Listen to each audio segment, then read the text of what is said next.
চলমান শান্তি আলোচনা এবং স্থায়ী যুদ্ধবিরতি প্রচেষ্টার মধ্যে হরমুজ প্রণালীতে মার্কিন যুদ্ধবিমানের উপস্থিতি নিয়ে যুক্তরাষ্ট্রকে সতর্ক করেছে ইরান। তেহরানের দাবি, এ অঞ্চলে মার্কিন সামরিক পদক্ষেপ গুরুত্বপূর্ণ এই নৌপথের সঙ্গে আঞ্চলিক নিরাপত্তাকেও বিপন্ন করছে। আইআরজিসির খাতামাল আনাবিয়া কেন্দ্রীয় সদর দপ্তরের পক্ষ থেকে বলা হয়, হরমুজের সার্বভৌমত্ব রক্ষায় মার্কিন বাহিনী এবং তাদের সমর্থকদের আগ্রাসন দমনে পদক্ষেপ নিতে পিছপা হবে না ইরান।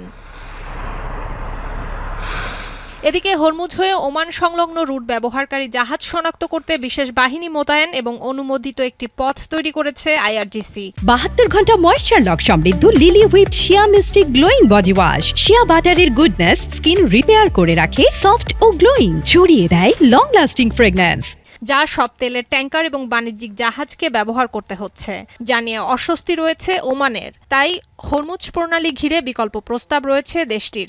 সেখানে টোলের পরিবর্তে একটি পরিষেবা ফি দিতে হবে জাহাজগুলোকে। মার্কিন প্রতিনিধিদের কাছে এমন প্রস্তাবও দিয়েছে ওমান।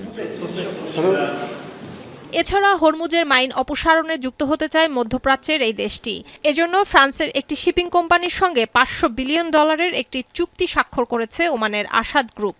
এর আগে ফ্রান্স ও ওমান হরমুজ থেকে মাইন অপসারণে যৌথভাবে কাজ করতে চাইলেও তা প্রত্যাখ্যান করে ইরান। দেশটির পররাষ্ট্র মন্ত্রণালয় জানায়, ইসলামাবাদ সমঝোতা স্মারক অনুযায়ী হরমুজে মাইন অপসারণের কাজ তেহরান একাই করবে। এতে অন্য কোনো দেশের সহযোগিতার প্রয়োজন নেই। সুলতানা দিনা, এখন বিশ্ব।